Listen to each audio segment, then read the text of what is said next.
And a warning, this next story has graphic details that may be too much for some younger viewers. A pastor's wife who confessed to asking her lover to kill her husband is sentenced to life in prison. And today, a courtroom heard how David Evans allegedly forced his wife to sleep with dozens of men during their marriage. News 4's Caitlin Ogle in Ada tonight. The judge said he came to this conclusion after reading letters from the family and the letters Christy wrote while in jail to two other inmates shortly after the murder. He says they show two different kinds of people and that the remorse she showed on the stand was new. Newly found remorse, was he right or was he wrong?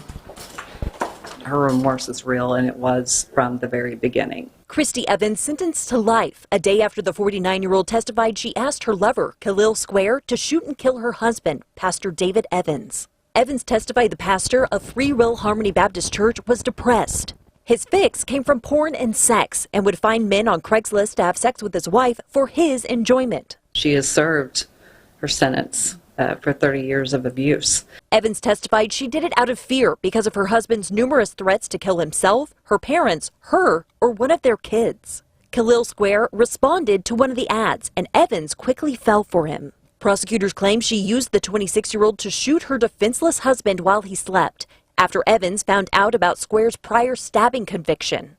Evans later confessed at the Ada Police Department. In court, she claims she did it to escape 30 years of emotional, physical, financial, and sexual abuse. Prosecutors say, quote, she had options. She chose the worst one, adding that, quote, you don't get to kill someone because they're mean. Also noting Evans and Square discussed how they would spend the husband's $250,000 life insurance policy. There was never any specific amount or anything. The policy went to the children. I personally witnessed her sign that over to her children so that she didn't receive a penny from that. The state reading Evans's messages sent to Square and another inmate from jail. Jokes and bragging about the crime and bragging about her sex talents, not showing remorse or worried about the family. The judge telling Evans he can only assume the person who wrote those letters is the person she truly is.